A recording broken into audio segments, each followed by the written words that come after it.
आप सभी का आज की इस क्लास में स्वागत है। आज हम करेंगे प्रश्नावली 2.3 जिसके अंतर्गत हम एक बहुपद का भाग दूसरे बहुपद में देना सीखेंगे। वीडियो को देखने के बाद आपको ये कैसी लगी कमेंट बॉक्स में ज़रूर बताइए। ज़्यादा से ज़्यादा बच्चों तक इसे पहुंचाने के लिए शेयर कीजिए और हमसे जुड़े रहने के लिए चैनल को सब्सक्राइब कर बेल आइकन को ज़रूर प्रेस कीजिए। तो पहला जो सवाल है, एक त्रिघाती बहुपद हमें दिया गया है x³ + 3x² + 3x + 1 को निम्नलिखित से भाग देने पर शेषफल ज्ञात करना है। तो हमको 1 2 3 4 5 बहुपद हमको छोटे दिए गए हैं जिनसे हमें इस त्रिघाती बहुपद में भाग देना है। तो कक्षा 9 में पहली बार आप इस तरह का भाग देना सीखोगे, तो मैं चरणबद्ध तरीके से मैं आपको बताऊंगा कैसे भाग देते हैं। तो x³ धन 3x² धन 3x धन 1 में भाग हमें देना है x धन 1 का। तो क्या कहते हैं, ये जिसमें हम भाग दे रहे हैं इसको हम बोलते हैं भाज्य और इसको बोलते हैं भाजक। तो अब भागफल क्या आएगा, इसके लिए क्या करते हैं, भागफल का चरण निकालने के लिए देखो हम निकालते हैं भागफल के चरण। भागफल के चरण यानी कि कितने बार भाग जाएगा ये देखने के लिए एक तरीका मैं आपको बताऊंगा। इसका जो पहला पद है, बहुपद का पहला पद क्या है, x³। इसमें जिससे हमें भाग देना है x धन 1 से, इसका पहला पद क्या है x, इसका भाग दे देते हैं। देखो x³ का मतलब होता है x गुणा x बट्टे x है, x से x कट जाएगा, क्या बचेगा x² बचेगा। तो हमको ये पता चल गया कि भागफल का जो पहला चरण आएगा ये आएगा x²। क्या आएगा x²। अब जनरली जैसे हम अगर भाग करते हैं, सामान्य तो हम भाग करते हैं, तो उस भाग में क्या होता था, जैसे हमने यहाँ लिखा 11, यहाँ लिखा हमने 2, क्या होता है 5 बार भाग जाएगा। तो क्या करते हैं, यहाँ क्या आता है 10, कैसे आता है 2 गुणा 5, 2 पंजे 10, यानी कि 2 और 5 को गुणा करके नीचे लिखते हैं। उसी प्रकार हम यहाँ हमको भागफल का पहला पद पता चल गया भाजक, और इसको हम गुणा करेंगे x धन 1 को गुणा करेंगे x² से, x धन 1 को गुणा करेंगे x² से। तो ये हो गया, इसके आगे चिन्ह धन है, कुछ नहीं है, तो धन गुणा धन धन x² एकम x² और धन गुणा धन धन x गुणा x² हो जाएगा x³। अब हम इसको जहाँ हमने 10 लिखा था वहाँ हम इसको इसके नीचे ये लिख देते हैं x³ धन x² हम लिख देते हैं। फिर हम क्या करते थे, 2 पंजे 10 हम किया, हमने 11 में से 10 को घटाते हैं, फिर यहाँ लिखते हैं हम 1 घटाते हैं। तो यही चीज़ हम यहाँ भी करेंगे, लेकिन यहाँ क्या होता है बीजगणित में जब हम घटाते हैं तो चिन्ह बदल जाते हैं। इसके आगे चिन्ह कुछ नहीं है, तो क्या होता है धन है, तो इसका चिन्ह बदलने के बाद ऋण हो गया, इसका चिन्ह बदलने के बाद ऋण हो गया। अब हम घटाएंगे तो ये धन x³ है, ये ऋण x³ है, दोनों एक जैसे हैं, इनके चिन्ह अलग अलग हैं, तो ये आपस में कट जाते हैं, जितना धन उतना ही ऋण हो गया। अब देखो इसके आगे क्या है धन 3, और इसके आगे कोई अंक है, कुछ अंक नहीं है, तो यानी कि क्या है 1 है, x² एकम x²। तो 3 ऋण 1 बराबर कितना आ गया 2x²। बाकियों को ऐसे उतार दो। अब हमें क्या करना है, अब हमें फिर भाग की क्रिया को करना है। अब हमारे भाग जब देना है, यहाँ हमने x³ में भाग दिया था, यहाँ हम देंगे भागफल का जो चरण पहला चरण आया था ये हमने निकाला था x²। अब भागफल का दूसरा चरण क्या आएगा, अब जिसमें हमें भाग देना है इसका जो पहला पद है वो है 2x², और भाग में देना है x धन 1 से, x धन 1 का पहला पद है x। अब हम भाग देंगे x गुणा x से 1 x कट जाएगा, तो बच जाएगा 2x।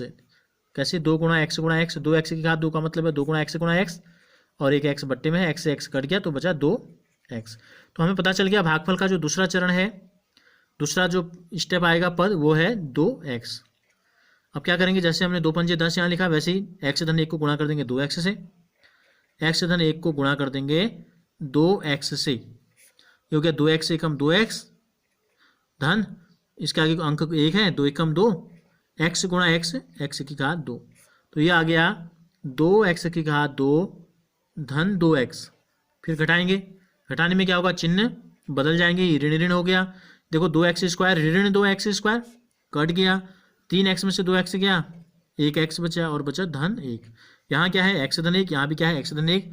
तीसरा चरण हम निकालेंगे, भागफल का तीसरा चरण, इसका पहला पद x, जिससे भाग दे रहे हैं उसका पहला पद x, x एकम x यानी कि 1 बार, यहाँ आ जाएगा धन 1।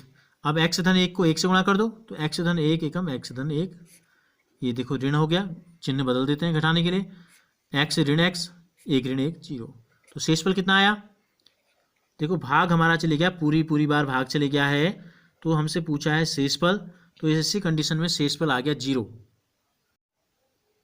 तो पहले का दूसरा क्या है, अब हमको उसी बहुपद में भाग देना है x ऋण 1/2 से। अब भागफल का पहला चरण हम निकालते हैं, यहाँ से शुरू करते हैं। भागफल का पहला चरण, देखो भाजक जिसमें हम भाग देना है पहला क्या है x की घात 3, और जिससे हम भाग दे रहे हैं उसका पहला पद क्या है x। x की घात 3 का मतलब x गुणा x, और x का मतलब है x से x कट गया तो कितने बचे, 2 बार। अब हमें क्या करना है, यहाँ लिख देना है इसको। फिर क्या करते हैं, जो भागफल का पद आ गया पहला चाहिए, इससे हम गुणा करते हैं इनको। ये कितने हैं, यहाँ 2 पद हैं तो यहाँ भी 2 पद आएंगे। एक्स स्क्वायर को x से गुणा करेंगे, x ऋण 1/2 को गुणा करना है x की घात 2 से, तो कितना आ जाएगा x स्क्वायर, ये जिसके आगे ऋण है इसके आगे धन है, धन गुणा ऋण ऋण, ये हो जाएगा 1/2 x स्क्वायर। और x से x को गुणा करेंगे x स्क्वायर से, तो हो जाएगा x की घात 3, तो ये हो गया x की घात 3 ऋण 1/2 x स्क्वायर 1/2। हमको इस बात का ध्यान रखना है कि समान पदों को समान पदों के नीचे, एक जैसे पदों को एक साथ रखना है। x क्यूब है तो इसको इसके नीचे लिखेंगे, x स्क्वायर को x स्क्वायर के नीचे लिखेंगे। अब क्या करते हैं, घटाते हैं। घटाने में क्या होता है, चिन्ह बदल जाएगा, इसके आगे धन है तो ये ऋण हो गया, ऋण है तो हो गया धन। ये बिल्कुल एक जैसे आगे दोनों, एक धन में है एक ऋण में है, तो क्या हो जाएंगे, कट जाएंगे। अब क्या बचा हमारे पास, 3 ऋण 3 धन 1/2 x स्क्वायर। हमारे पास जो बचा वो बचा 3 धन 1/2 x स्क्वायर। 3 में आधा जोड़ देना है, 3 में आधा जोड़ेंगे तो कितना हो जाएगा, 3.5, और भिन्न में लिखते हैं तो इसको 7/2 कैसे आता है, 1 और 2 का लॉस पर निकाला 2, 1 दूनी 2, 2 3 6, 2 एकम 2, 1 1 एकम 1, 6 में 1 जुड़ा, 7/2 x स्क्वायर। इन दोनों को हम जब जोड़ेंगे तो ये आया 7/2 x स्क्वायर। बाकी क्या बच गया, धन 3x धन 1 बच गया। अब हमारा जो भागफल का जो दूसरा चरण आएगा, क्या आएगा, पद आएगा। अब हमें भाज्य जिसमें भाग देना है वो है 7/2 x स्क्वायर, और जिससे हम भाग दे रहे हैं उसका पहला पद है x, तो एक x से एक x कट जाएगा तो ये बच जाएगा 7/2 x। तो भागफल का जो दूसरा पद आया ये आया 7/2 x आ गया। अब क्या करते हैं, 7/2 x से इनको गुणा करते हैं। देखो x ऋण 1/2 को गुणा करते हैं 7/2 x से, इसके आगे चिन्ह धन है, धन गुणा ऋण ऋण, 7 एकम 7, अंश को अंश से गुणा कर देते हैं, हर को हर से, 2 दूनी 4 x, धन गुणा धन धन, 7/2 अंक तो 7/2 ही है, इसके आगे 1 है, 7/2 एकम 7/2 x गुणा x हो गया x स्क्वायर। तो यहाँ लिख देंगे हम 7/2 x स्क्वायर ऋण 7/4 x। फिर क्या करते हैं, घटाते हैं। घटाने में चिन्ह बदल जाएंगे, ये ऋण हो जाएगा, ये हो जाएगा धन, ये दोनों एक जैसे हैं, कट गए। क्या बचा हमारे पास, 3 धन 7/4, क्या बचा, 3 धन 7/4, इनको जोड़ लो, भिन्न का जोड़ है, 1 और 4 का लॉस पर 4, 1 का भाग 4 में 4 बार गया, 1 चौको 4 4, 4 से 3 को गुणा करेंगे, 4 3 12, 4 एकम 4 1 बार गया, 1 सत्ते 7, 12 में 7 जोड़ा, 19/4 आ गया। तो ये आ गया जोड़ के 19/4 x धन 1 आ गया। अब भागफल का तीसरा चरण कैसे निकालेंगे हम, अब हमें भाग किस में देना है, 19/4 x में। किससे भाग देना है, x ऋण 1/2 से, तो पहला पद है x, x से x कट गया, तो अब जो भाग जाएगा वो जाएगा 19/4 बार, यानी कि तीसरा जो चरण यहाँ पर पद आया ये आ गया 19/4। अब 19/4 से क्या करेंगे, इन दोनों को गुणा कर देंगे। 19/4 से x ऋण 1/2 को गुणा कर देंगे 19/4 से। देखो इसके आगे चिन्ह धन होता है, धन गुणा ऋण ऋण धन, धन गुणा ऋण ऋण, 19 एकम 19, अंश से अंश को, हर से हर को, 4 दूनी 8, धन गुणा धन धन, ये आ गया 19/4, इसके आगे अंक 1 है तो 19 एकम 19/4 हो गया ऋण x एकम x।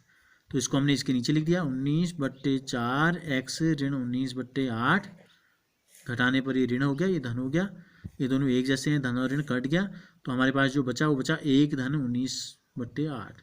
क्या बचा, 1 धन 19/8। इन दोनों को जोड़ देंगे जैसे भिन्न के अभी तक हम जोड़ रहे थे, 1 धन 19/8, तो ये हो गया एलसीएम 1 और 8 का एलसीएम 8, 1 अट्ठे 8, 8 एकम 8, 8 एकम 8 एक बार, 19 एकम 19, 19 और 8 आ गया 27/8। तो ये आ गया हमारा 27/8 जो आ गया। अब देखो हमें जिससे भाग देना है, हमें जिस बहुपद से भाग देना है वो है x ऋण 1/2, यानी कि इस बहुपद की जो घात है वो 1 है, और जिसमें हम भाग दे रहे हैं उसकी घात है 3। तो क्या होता है, हमेशा बड़ी घात वाले पद में छोटी घात वाले का भाग दिया जाता है। अब ये जो यहाँ हमारा शेषफल आया 27/8, इसमें कोई भी चर नहीं है, x y z कोई x नहीं है, तो ये जो है x की घात यहाँ क्या है, हम ऐसे समझते हैं देखो x ऋण 1/2, इसमें चर की घात 1 है तो एक घात वाला बहुपद है, और 27/8 इसके साथ चर नहीं है, तो क्या क्यों नहीं है चर, x की घात 0 है। तो देखो इसकी घात कितनी है 1, तो ये पद छोटा है, छोटी घात वाला है, ये बड़ी घात वाला। तो छोटी घात वाला पद अगर आ जाए तो भाग की प्रक्रिया को रोक देते हैं, यानी कि भाग अब नहीं जाता है। तो इस प्रकार से ये हमारा शेषफल आ गया 27/8। हम करेंगे पहले का चौथा, पहले के तीसरे में बहुपद यही है और इसमें आपको केवल x का भाग देना है, तो इसको आप कर लेंगे आराम से। मैं आपको x + पाई से भाग कैसे देंगे ये बताएंगे। तो हम फिर वही प्रक्रिया में आ जाते हैं। देखो पहला भागफल का पहला यहाँ पर जो पद आएगा क्या आएगा, इसकी जांच करने के लिए क्या करते हैं, भाज्य का पहला पद और जिससे हम भाग दे रहे हैं उसका पहला पद, x का 3 में से एक x कट जाएगा तो बच जाएंगे x की घात 2। यहाँ आ गया पहला पद x की घात 2, x की घात 2 से इन दोनों को गुणा करते हैं, सीधे गुणा कर लेते हैं हम। देखो x से x की घात 2 को गुणा करेंगे तो हो जाएगा x की घात 3, बीच में धन है, पाई से x की घात 2 को गुणा करेंगे तो ये हो जाएगा पाई x की घात 2, घटाते हैं तो ये ऋण, ये दोनों एक जैसे हैं तो क्या हो जाएंगे, आपस में कट गए। अब क्या बचा, दोनों के पीछे x² है और आगे क्या है 3 ऋण पाई, तो ये हो जाएगा 3 ऋण पाई x², बच गया धन 3x धन 1। भागफल का दूसरा पद क्या आएगा, अब हमारा जो पहला पद आ गया वो आ गया 3 ऋण पाई x की घात 2, 3 ऋण पाई x की घात 2, और जिससे हमें भाग देना है उसका पहला पद है x, तो x की घात 2 का मतलब है x गुणा x, एक x से एक x कट गया तो ये बचेगा 3 ऋण पाई और बाहर से x, तो दूसरा पद यहाँ पर आ गया 3 ऋण पाई, बाहर से x आ गया।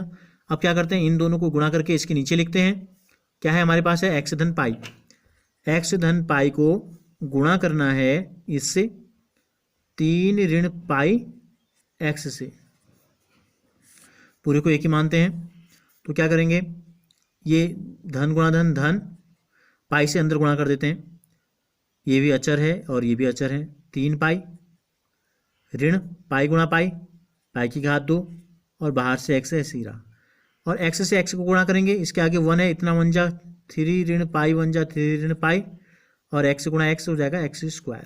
तो हमारा क्या आ गया 3 ऋण पाई x² धन 3 पाई ऋण पाई की घात 2 और बाहर से x आ गया।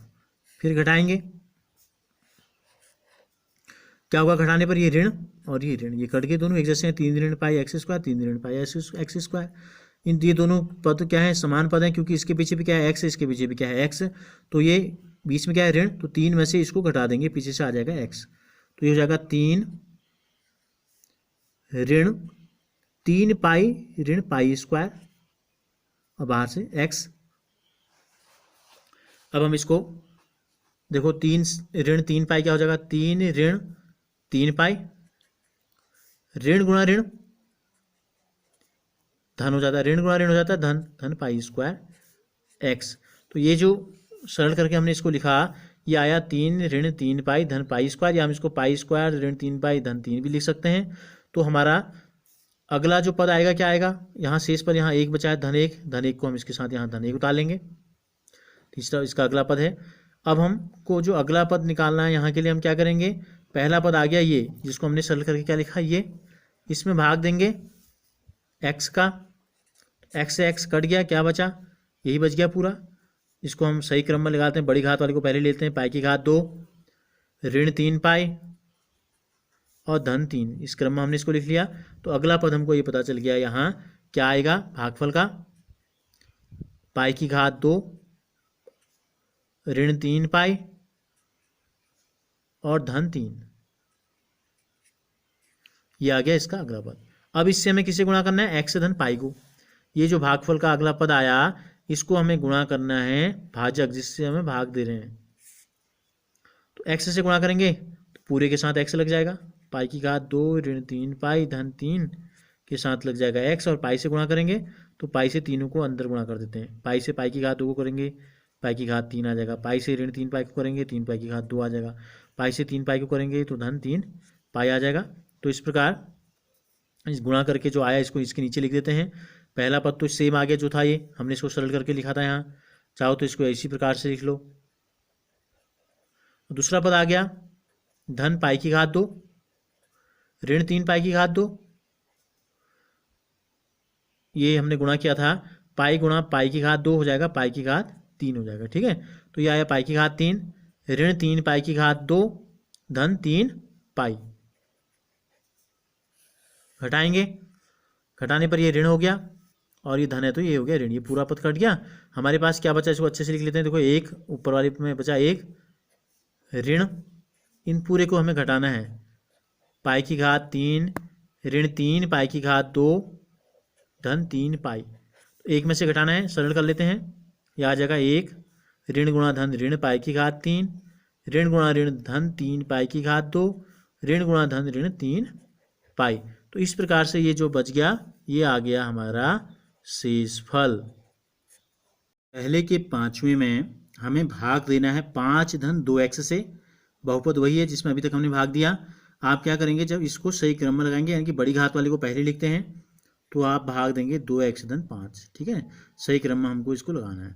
तो जिस प्रकार से हमने पहले दूसरे तीसरे में भी भाग दिया था उसी प्रकार से आप इसमें भी भाग देंगे, 2x धन 5 का भाग देंगे इसमें। दूसरा सवाल है X cube minus A X square plus 6x minus A को x ऋण ए से भाग देने पर शेषफल ज्ञात कीजिए। वही चीज़ जो अभी तक हम कर रहे थे, शेषफल हम निकाल रहे थे पहले सवाल में भी। तो आप क्या करेंगे, इस बहुपद में x ऋण ए का भाग देंगे और शेषफल ज्ञात करेंगे। तीसरा सवाल है जांच कीजिए 7 धन 3x, यानी कि हम इसको भी सही क्रम में लगाएंगे तो क्या हो जाएगा, ये 3x धन 7, 3x की घात 3 धन 7x का एक गुणनखंड है या नहीं है। आप क्या करेंगे, 3x की घात 3 धन 7x में भाग देंगे 3x धन 7 का, और भाग देने के बाद अगर शेषफल क्या आ जाएगा, 0 आ जाएगा। तो इसका मतलब ये होता है, पूरी बार भाग जाने का मतलब है 3x धन 7 इस बहुपद का एक गुणनखंड है।